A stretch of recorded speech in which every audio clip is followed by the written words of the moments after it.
What's up, everybody? It's that time of the year. We're here with some 2024 March Madness bracket picks, strategies, upsets, champion selections, everything you need to win your March Madness bracket pools. Welcome. We are the guys from Occupy Fantasy, all three co-founders here on one stream for the first time, probably in years, honestly. Welcome. I'm Brian Yeah, Jester, Walid, Moose. What's up, guys? How you feeling? great. Fired up. Glad to be looking at brackets and seeing how to play it this year. What about you, Moose? How you feeling? Feeling great. I think we'll get more into it, but it seems like we say this every year, but one of the more wide open tournaments in a while. It really does seem that way. And so what we're going to do in this video, we'll try to make it brief, 20 to 30 minutes long, and try to cover all of the angles for no matter who is listening, what kind of brackets or pools you're playing, whether you're betting, playing DFS, playing all kinds of contests for March Madness. So what we're going to do in this video is we're going to give you our favorite champion picks and name the top 8 or 10 in terms of our predictive measures who we expect to win. We'll talk about strategy for different bracket sizes, different pool sizes, different scoring systems. And then at the end, so make sure you stick around to the very end, we'll give our favorite under the radar upset picks for every single round of the tournament. And like you said, Moose, this is a pretty wide open tournament. And generally, how we do things here at Occupy Fantasy, we do it extremely similarly to DFS, where there are resources out there on the internet that lets us know what the public is doing every single round of the tournament. We do our own calculations. We compare what we project each team's advance rate to be each round. We compare that to what the field is doing. And then we make projections and selections based on the field size we're in, the bracket size we're in, and how that compares to what our opponents are doing. And Walid, I'll go to you first because you're the college basketball expert here, and viewers may be asking why we should listen to these guys. Walid has won multiple brackets over multiple years of 1,000+ entrants, which is an insane accomplishment. So Walid, when I ask you this, when I was and Moose and I were pulling data together, a lot of depending on the source that you use, tons of variance in expected advance rates for each team.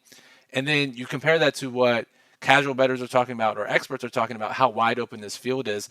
How do you put that all together and think about brackets from a high level this year? Well, first and foremost, it really starts in your pool, knowing kind of what you need to do to win.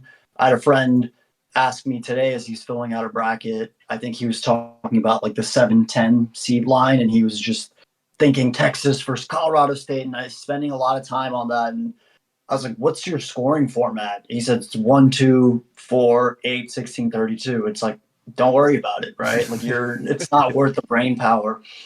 If you're in a pool that ultimately rewards 32 points for the champion, 16 for the finalist. It's just so top heavy that you almost want to work that bracket backwards. And then also pool size. You know, the larger the pool is, the more unique you may have to get. But if you're like in a work pool or just with some family friends, there's 30 people in it. Honestly, getting less cute is always the optimal strategy. Exactly. And we're going to break this down here in a few minutes, talk about individual pool sizes and scoring systems and particular strategies for this year's tournament. So stick around for that. Guys, what I think everyone is most interested in, let's talk about the most likely champions here. And this, first of all, really quickly, some of you may be asking, can we get access to the data that you're using? So what I have on screen here is our leverage, our projections. This is just a screen capture of some of the data that we'll be working with for this tournament. Members of the OccupyFantasy.com Discord, which is linked in the description below. It's typically reserved for YouTube members, our website members, or Twitch subscribers. You'll have all this data at your fingertips.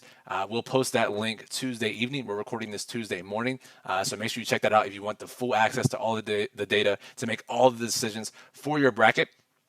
In the meantime, let's talk about these most probable champions. And Moose, I'll kick it to you really quickly. I think if you compare it to what we've done in recent years, I think the highest number as far as percentage chances go, we see Connecticut in our numbers 17.8% chance to win the tournament. That is lower than the top teams have been in recent years, where we've seen 20, sometimes even 30% for the most probable team. Yeah, I mean, I'm just looking here. When I saw the screen capture, I looked at the odds. I was checking at Circa when they dropped, and it's like, man, this seems really wide open. And I'm even looking at like the regional winners, and that's just as wide open as well. It makes me want to not even like back to what Walid said, just start making brackets based off different champions. If depending on if you're going to be making a lot of different ones or just one. We'll get here in a little bit, but people are going to see Connecticut the heavy favorite, the favorite to win, but by only how much, and so they're going to be overestimating on that.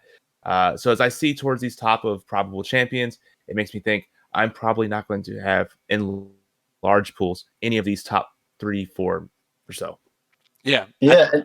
Sorry. One thing to add to that is Connecticut's expected chances being lower than we usually expect. That's because they've drawn a really difficult path.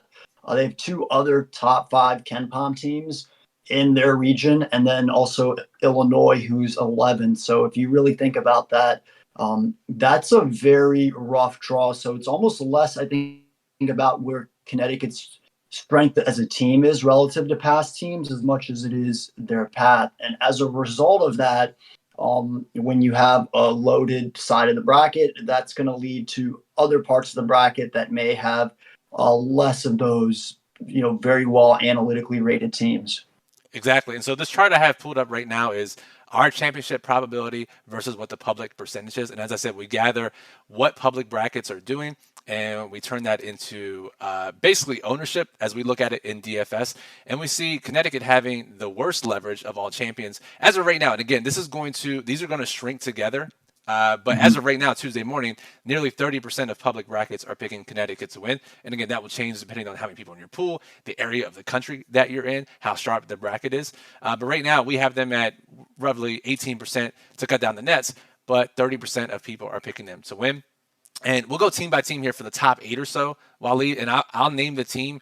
You tell me about them. You already talked about Connecticut, and you mentioned KenPom. For those who aren't familiar, just briefly, what is KenPom and why is it important for college basketball? KenPom is a tool that measures the offensive and defensive efficiencies, among other things. Really great graphics, data visualization. It's a very quick way to look at a team and figure out what are their strengths, what are their weaknesses. This team is really bad at offensive rebounding. This team plays with a really fast tempo. And then also you can look at their schedule, see how they've matched up in the past. So it really is a good way to get a snapshot of each team. And then ultimately the data, it is based on if the team A played the most evenly matched opponent on a neutral court, right? So you just kind of see how they stack up. Now, before we jump kind of into that, something that in the past I think I've got caught up in, and maybe all of us have, has been getting a little tricked by these computers, because at the end of the day, as powerful as these analytics are, there can be some gaps and flaws, and some teams may, let's say they're bug squashers. So they play a really bad team and they win by 35, but then you look at their schedule and you're like, every time they played a tough opponent, a top 10 team opponent, that hasn't translated well. So that's another thing I like to contextualize beyond just the analytics is, how has this team played against other good teams? What are their most impressive wins? Where have they struggled? On top of what is their makeup from their players and their style of play? Absolutely. And just really quickly, Moose, KenPom obviously was under the radar when he first started that site, but basically every major sportsbook is using KenPom's numbers in their line setting and in their numbers as well, right? Yeah, I mean, just take a look. If you have a KenPom subscription, he has what he thinks the game is going to be for every day, whatever. Just load it up on a random day and then look at the sportsbook's odds, and they'll be very, very similar. It'd be very hard to find anything that's way off of KenPom. Yep. The only difference is KenPom does not factor in injuries, which obviously can shift the spread of a game. Yeah, exactly. I think a great example of that is Tennessee last year. Tennessee was extremely high in KenPom's numbers. They obviously looked great in our leverage rankings last year, but obviously had the big injury to their point guard. And that could be a big number adjuster when it comes to tournament time. So that's something we'll keep in mind here as well. Lee, we've already talked about Connecticut. Anything else you want to add about them that the numbers may be seen or may not be seen?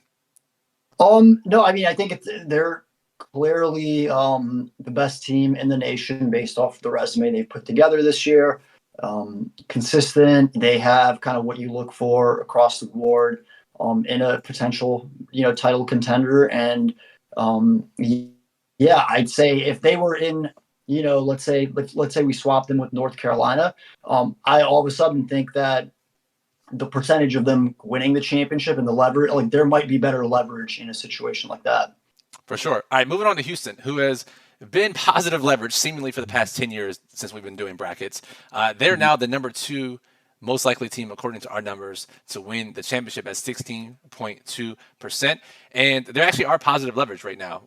Public projections are in the 12 to 13% range. So slightly positive leverage when you consider relatively even odds compared to Connecticut, but much less people are picking them. So maybe they're the favorite for your smaller pool.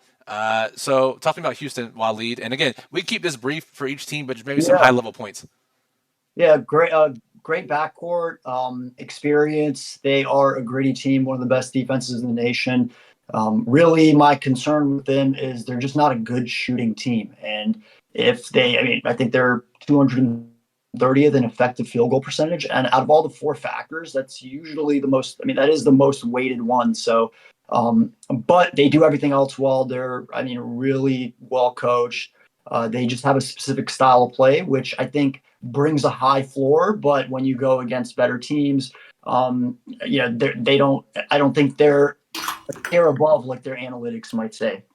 Right. That's totally fair. And Moose, just really quickly going to you, these types of teams, and not Houston specifically this year, but Houston last year, Connecticut last year was a great one for us. We identified them as one of the biggest leverage spots. We tweeted about it, talked about it, ended up winning it all. So that was a great point of leverage. But these teams, they can be difficult to root for, but the leverage is undeniable, Moose. And what I would just ask you, Moose, is yes, we may not win this year with this strategy, but if you do this over and over again, if you play March Madness brackets every year, the leverage is going to win out over time. Yeah, and that's where it's like, think of it like a large GPP in DraftKings or FanDuel and DFS, however you want to do that. If you can identify an edge, and instead of, this edge is going to give us 2x return, that's not in this case, where we're going to get, 100,000 times these massive payouts that when they do hit, especially on like some of these larger brackets, you just need to hit one every so often. And when we have the great leverage tools, you have like Walid, myself, who's hit multiple times in the last couple of years. It's just incredible. Yeah. All right, let's move on to Purdue. And Lead, obviously, probably the most biased teams in the country, right? Chronically underperforming this time of year. 12.2% chance, according to us, one of the top teams in the country. And they're also positive leverage. I think a lot of people aren't interested in playing this Purdue team. Less than 10% of people picking them as champion. Talk to me why we should trust the numbers, why this team is different from years past. And it's not the coach, but maybe there's another reason. Yeah. I mean, look, the variance is real in the sport. A few years ago, UVA, they lost to UMBC as a 1 seed, first ever 16, or 1 seed to lose to a 16. And then the following year, they were down to Gardner Webb at halftime, another 16 seed, right? And you're like, oh my goodness, here we go again. Fast forward, they win the national championship, right? So a lot of times I think that there are these biases and stigmas, and we'll get into some of the bigger blue bloods who in some ways I almost feel like usually they're overweight, right? Like the Dukes, the Kansas, and those teams. Purdue, last year they lost because they couldn't handle ball pressure. And the Big Ten, just the style of play notoriously, like they're not getting picked up at, half court. They're not really getting pressure on the ball. And that, I think turned Purdue into a shell shock.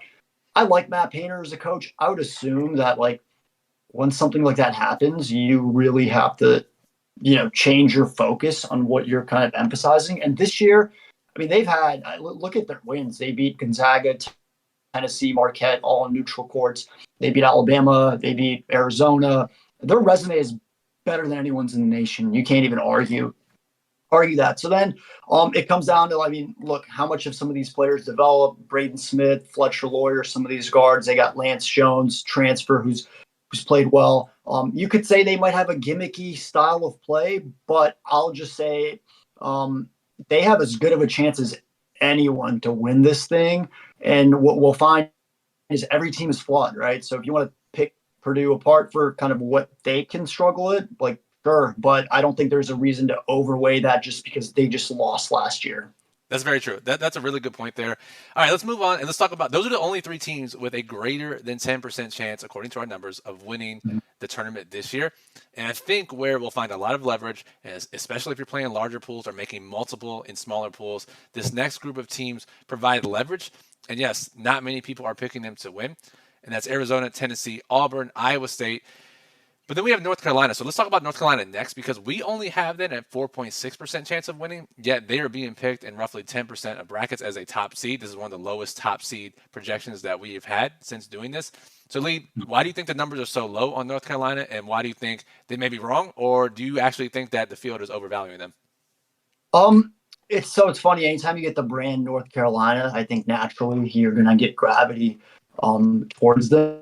They've been pretty I'd say they're more of like a 2 seed, right? Like in your traditional year. They have the experience between RJ Davis and Armando Bacot, like literally dudes that have played in the championship. They've come back for this.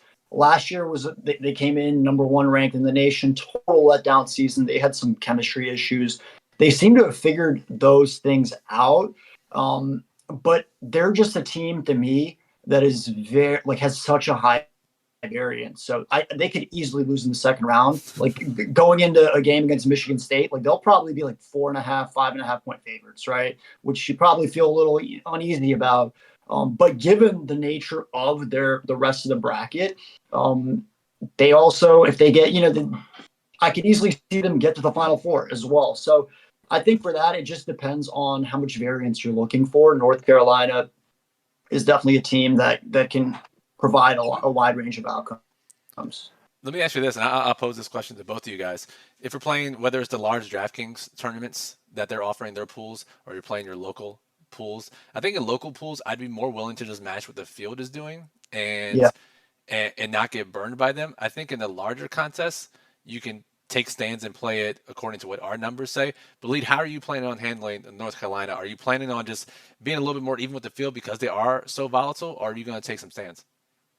I think I'll be pretty even, and I think if I do take a stand, it will be because the way I look at it, I don't want to take a stand just to take a stand. I want, like, if I'm going to pick North Carolina to lose in the second round or third round, I want that team I want it to be not just because I'm fading North Carolina, but because the team that I have beating them is going to go far, and that's just like a skeleton key to kind of get more points. So I feel the same about them as I do about honestly Arizona in that you could flip them around, and I don't think my feelings would be much different. Arizona, better Ken-Pom team, right? But they still have some consistency questions, some bad losses on their resume. So it really just comes down to how the rest of your Final Four shakes out as well. So North Carolina, that part of the bracket is going to be a big piece of the puzzle. But I'm almost I don't want to build my bracket around that part of it, if that makes sense. That makes sense. And Musi brings up a good point for those of you who are willing to take on leverage, and especially for those of you who are in pools, and we'll talk about this in a second with the scoring system, but when you reward more points for the champion Final Four, if you're playing for North Carolina not to exceed what the field is doing, and you're playing some of the lower seed or the higher seeded teams to make it out of that region, you actually have 2 ways to win if that plays out, if North Carolina loses early. Either, Moose, your team that you pick, let's say Auburn makes it to the Final Four from that region, or a completely random team, not necessarily this year, but we've seen St. Peter's, George Mason, all these random teams in some recent years make it to the Final Four where no one benefits from it, but you don't benefit, you don't lose any standing by taking that stand. Yeah, I think if you're going to have North Carolina out round 2, whatever, again, I think you can't take that many stands. So you can't have, Purdue get out early as well. And you're just going to get screwed either way. So I think you have to take a look at not only just that individual line, just look at the whole bracket itself. And if you're like, man, I got 4 10 seeds in the Final Four, probably maybe make one of those North Carolina. Looking back on it, I think I'm going to have them, the couple brackets that I made, I have them going out pretty early, but not too early to where it would burn me if they make it that far. But I think that whole side of the bracket is really interesting. Arizona, St. Mary's, I'm sure we'll talk about, Alabama, all I think can easily beat North Carolina if they get to them. So yeah, I'm not having them go as far. it's just a weird pool of like I can't trust anyone there, but like someone has to win, right? So, and then to kind of piggyback that, kind of an earlier point is like I don't want to care to be right about when, let's say, North Carolina loses, unless like there's no reason to pick Michigan State over North Carolina unless you also are like I'm carrying Michigan State to the Elite Eight or Yes. Final Four. Mhm. Like if you're going to have them do that and then lose in the Sweet 16, it's like you're really just chasing a point, right? Yeah, It's exactly. not. No, that's a really good point. You got to tell a story. As you tell with DFS lineups, you have to tell a story with your bracket as well. Try to maximize points and enhance your range of outcomes. By the way, someone is cutting the grass outside. If you guys hear that, I apologize. So, Walid, these final teams to mention really quickly, you talked about Arizona, but Tennessee, Auburn, Iowa State. I think Auburn and Iowa State are particularly numbers darlings, and that's why they appear as leverage options in our pool and in our numbers. So, talk about Tennessee, Auburn, Iowa State briefly, maybe a couple points about each team. Yeah. So Tennessee, I almost personally feel they're in a different category because I think the players that they have like on offense, like between Dalton Connect and also Ziegler, the point guard, like I just feel better about the offensive upside. Whereas Iowa State and Auburn feel like really well coached teams that absolutely stomp out bad teams, but I don't necessarily feel as though they're like if they get UConn like that, I don't feel good about that, right? I'm thinking that spread is going to be probably like even more than a UNC Michigan State sort of spread. So, but they're like Iowa State, gritty, really well coached, best defense in the nation, but also the 55th ranked adjusted offense. And Auburn, I heard someone call them a bug squasher, right? As in like they will stomp out really bad teams. So that can only carry you so far unless you get really lucky. But eventually, in the Final Four and the national championship, I think you're going to have to play the best teams. For sure, for sure. And again, if this field is as wide open as some people think it is, maybe they end up playing six teams that aren't that great. So again, it's about the story that you are telling with your bracket. All right, let's move on. And I know there are some other champions you want to talk about, Wally. We will save that for the upset section at the end, the under the radar section. Let's move on and let's talk about knowing your scoring system and your bracket size. I'm going to move on here so you can see. So knowing your scoring system, we have a couple different ways. And again, it's very easy if you're in a bracket pool to look at what the options are. We have exponential scoring, which is similar to what DraftKings is doing for their big bracket pools, where in theirs you get 32 points for the champion, 16 for the runner-up, 16 for the final four, 8 points for the lead eight, et cetera, et cetera, et cetera.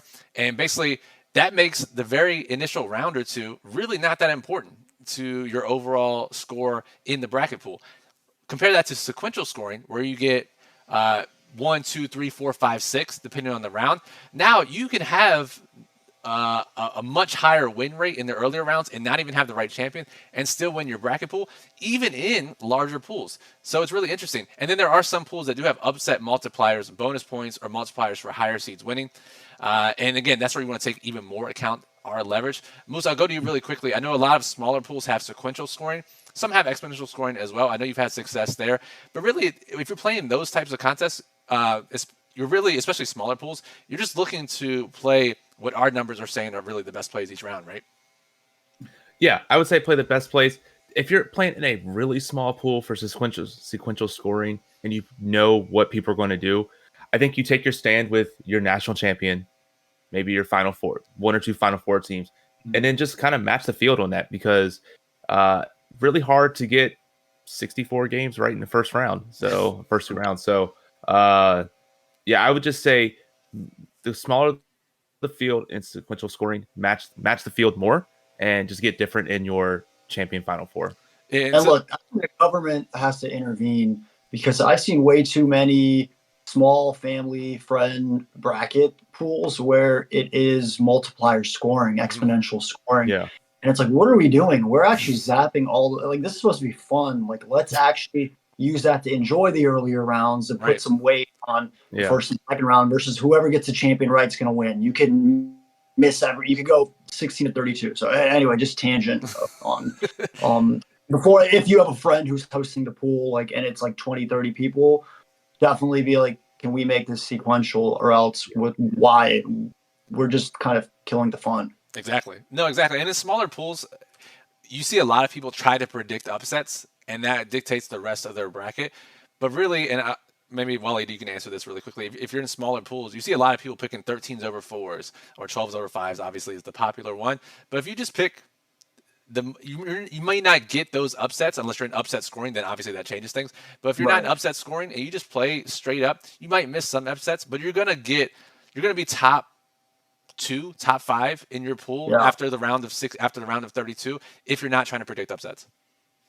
You can go very chalky, honestly. The smaller the pool, you know, and even the funny thing is, even like in a large size pool, right, where like I've had some success with like 1,000 person pool. It's not because I did anything crazy, right? I just picked like one stand. I said, hey, this 3 seed Texas Tech, I'm going to carry them to the national championship, right? And I like the leverage, and that's it. Everything else, I'm going to ride pretty chalky. So it's almost like I would almost equate it to like you got to know when to get off the train, right? Like you got to know which stop is yours. And I think sometimes what happens is we get like I have a list of teams where I'm like, I can really see this team make the Final Four, but once they get there, boom, you're done. Like that's so making those distinctions for yourself, I think, are definitely like a good way to like bucket your thinking and saying, okay, who are the teams that will actually pick as champions, and then who are the teams that I actually can think can get to the Final Four, and then not getting too cute beyond that. I think what happens is a lot of people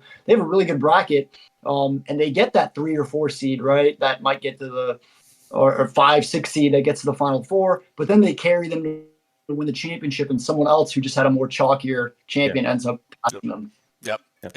I'll interject one more time really quick is we have a more complicated formula in another sheet that we have, but it's very simple to get how chalky your Final Four Elite Eight champion is going to be based off the public data that whether you see from ESPN, Yahoo, CBS, wherever. And if you do that and you see your total dupe entries is like 0.0001, you're like, all right, well, let's just make this a little bit more chalky. Let's figure this out.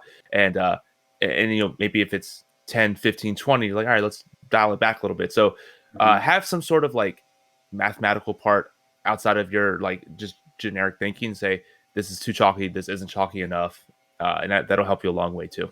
Yeah, 100%. exactly. And so just one more final point on scoring and pool size. If we're talking about the DraftKings bracket pool, which I know a lot of our members and viewers probably will be playing, Moose, you and I have looked at things, and really all it honestly comes down to, especially if the result isn't chalky, is if you get the championship and Final Four right, you basically win $250,000, right? Yeah. The initial rounds don't matter as much when you get 320 points for the champion, 160 points for the runner-up, et cetera, et cetera, et cetera. And if no one else has your Final Four and it hits, you basically win, unless you're so bad somehow at the other ways. So Moose, I think what people can take away is in exponential scoring, literally just focus on the Final Four and champion and think about how to get different versus your pool size. And basically you're minimizing what you need to do to get right to win. If X happens in the Final Four, I win my pool.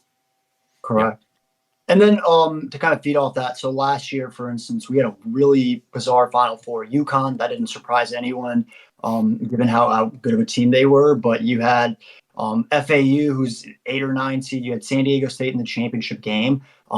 Like in a situation like that, if you pick UConn, I think the person that won it had like UConn over San Diego State, but then like their Final Four, their Elite Eight, like they didn't get much right there, right? I mean, it was just like not a lot of people did. So I think there's a little bit of an art to it where you kind of have to know, like, okay, if I'm gonna have a Final Four with UConn, Houston, and like two seeds, then maybe the Elite Eight, right? Those points start to matter a little more because you're going to get duplicated. So that might be the time where you carry that 7 seed to the Elite Eight, and that can make all the difference, right?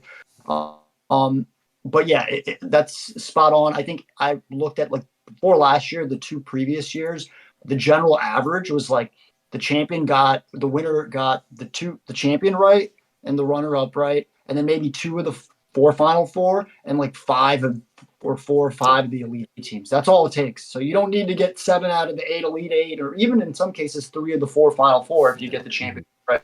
Yeah, and if that outcome in the championship, like a 4v5, like Connecticut versus San Diego State last year, if that hits, way less people have it, and then you can win with a 2 out of 4 in the Final Four, or a 3 out of 4, or a 4 out of 8 in the Elite Eight. So, all right, guys, let's close out the show here with our favorite upset picks. I put them on screen here, but just briefly, we'll go round of 64 through the champion. We'll each name one. If you want to say something about it, you can. You don't necessarily have to. So round of 64, I'll start, and then I'll go to lead, and I'll go to Moose, and we'll just rotate through. Round of 64 for me, our data is showing, and historically as well, that the 10 seeds that play in the play-in game, they are, because no one knows who's going to win, people are less likely to pick them overall. They have a lower field ownership, but they have a pretty decent chance of winning that first round game. So I'm looking at the 10 seed play-ins as my favorite upset pick of round one. So Lead, who you got? No, I like that. I like James Madison. I think they'll be pretty favored. I think they have the nation's longest active win streak. They beat Michigan State first game of the season on the road. And I mean, they're just a seasoned team. They're really good offensively. They check all the boxes, but yeah, to me, that seems like and I don't get too cute with those that know me, but if I had to, I think that would be one that I'd look at. All right, and Moose, you got McNeek State as your pick, a popular 12-5 matchup. Yeah, I don't really think any 12 is going to win this year, but if I had to pick, I would say McNeese. Just solely from a luck-based factor, McNeese has, I think, one of the top 10 3-point percentage, and Gonzaga has one of the worst, based off of what I'm looking here at KenPom. So get a few shots in from McNeese State, looking pretty good. All right, round of 32. I think the very underseeded New Mexico. A lot of people were shocked to see them as an 11 seed. They're going to be favorites in round one. So if your people in your pool are not picking them to win round one, it's not an upset. They're just not picking the best team to win there. And by default, people may pick them to win round one. They won't pick them to win in the round of 32 to advance to the Sweet 16. Our numbers show very positive leverage on New Mexico, so that is my pick for upset Sweet 16 selection. Yeah, they're lethal, and to age yourself, they have both Eddie House's son and Jamal Mashburn Jr. So that's where officially we're at. aged. Yeah, they're a really fun, fast team, volatile. It's not surprising to me that they're favored. And to kind of go off the script here, it almost makes me think like, hey, Clemson, like don't it like there's going to be enough weight towards them that you can pick Clemson to go on a run too, and that could be a nice way to almost play the opposite end. But anyway, I'm getting ahead of myself. No, you're all good. You have Drake as your round of 32 advancing to the Sweet 16 selection. Any reason why? Yeah, I think offensively, there's a really good team. They're very they just all around, like, on the offensive end. Defense, they're a little lackadaisical, but I think it's less about them and more about the fact that I think they could get a favorable round 2 draw with Iowa State. Maybe they get suffocated, but between they got the coach's son, Tucker DeVires, who could take over a game. So I don't know. I think offensively they have juice, and it could just shake out well that they pull off an upset. Fair enough, and they are positive leverage in our Sweet 16 numbers as well. And Moose, you have Michigan State, which I guess shouldn't be a surprise. If we're underweight on North Carolina, our numbers are probably going to be overweight on the team that plays them in round 2.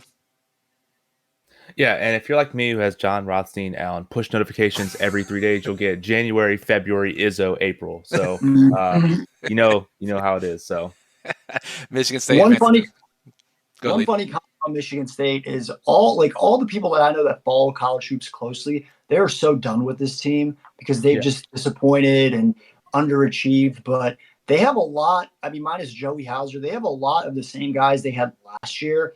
Tyson Walker, absolute game-changing guard. And this team made a run last year, right? They beat Marquette. They got to, I believe, the Elite Eight.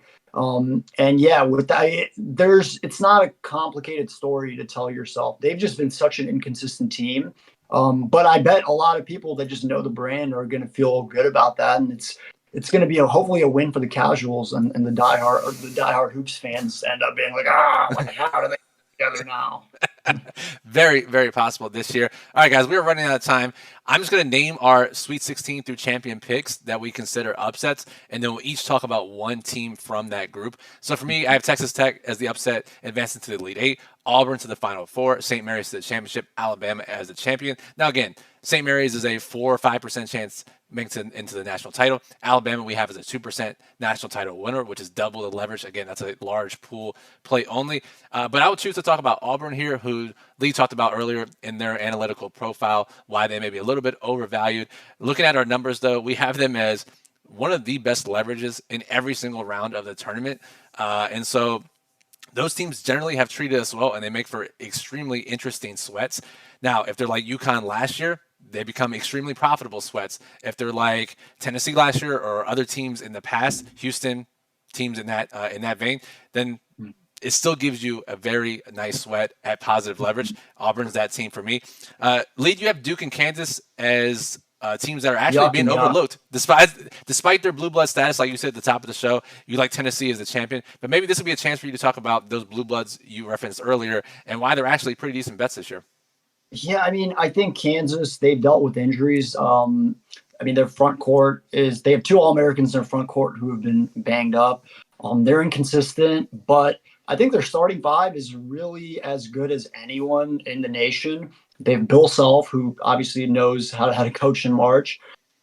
And I don't know, sometimes it's like they've been slipping, but like if they get past the first weekend, a lot of times we look at it, how they had to win 6 straight. It's like they got to win 2 games right now. And then next week, they got to hopefully get better matchups, get healthier. So I could see a team like that really make a run to the Final Four. They're probably the lowest favored 4 seed, right? Actually, 4 seed round 1. So they could easily get bounced round 1. But when you're going for the higher stakes, like that's a team that if you carry them to your Final Four, I don't think you have to get too cute elsewhere.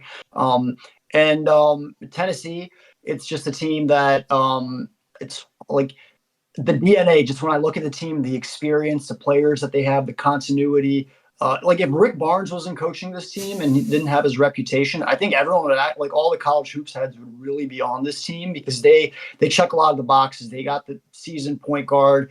They got really the best player in college hoops outside of Edey right now and Dalton Connect. And they have guys that can get hot. They play well defensively. So anyway, I think all to say is I've been trying to simplify for myself and tell myself the story of, hey, these teams, they don't have to be the best team. They just have to get the right draws, right? And of course, they got to get lucky. Any team that wins it all, UVA that won it all, they got lucky.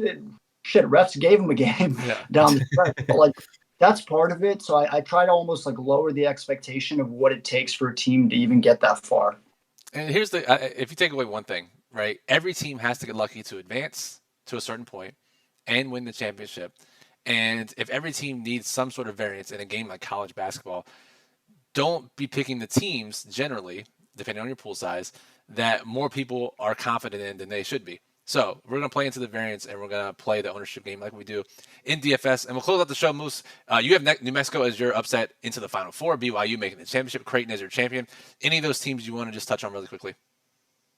Yeah, we talked Creighton, definitely. We talked about it before we started recording. Creighton is top 5 in a lot of offensive categories and pretty much dead last in a lot of defensive categories.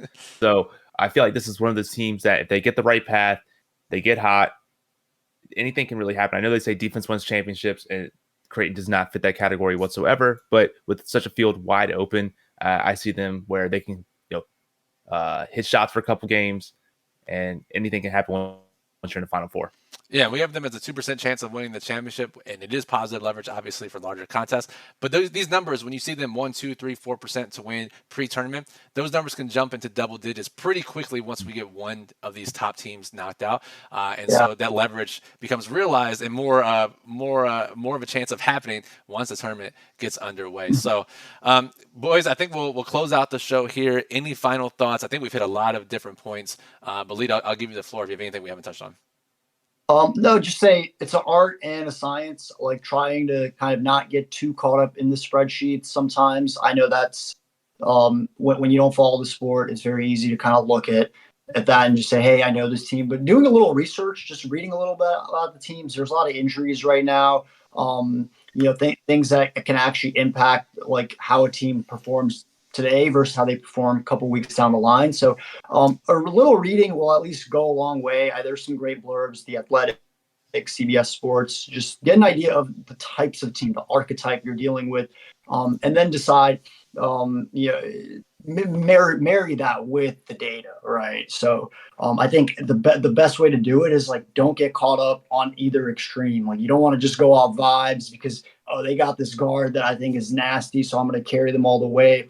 But you also don't want to just say oh well this team is ranked number 4 in Ken Palm. There's no way they can lose to a team that's ranked number 35. Like that's just not how it works. No, that's an excellent way of putting it. So hopefully everyone watching this learned a lot. And again, for the numbers that we've referenced in this video, all of our leverage numbers, all of our probabilities of advancing to each round can be found in our Discord server. We are posting that link Tuesday evening, occupyfantasy.com/Discord. The link is in the description below. If you have any questions, we will monitor this YouTube channel until the tournament tips off on Thursday afternoon. So if you have any questions about your pool size, your strategy, any specific teams, drop a comment below. We will be happy to answer them. Give us a thumbs up if you like this content. You want to see it every single year. And if you're not already, if you enjoy this type of material and you're not subscribed, subscribe to our channel. We're normally talking about DFS, sometimes betting, but any of these types of pools, we're always interested in breaking them down as well. So for Moose, for Walid, I'm Brian. We're all from Occupy Fantasy. Thank you for listening, and good luck in your 2024 March Madness bracket pools.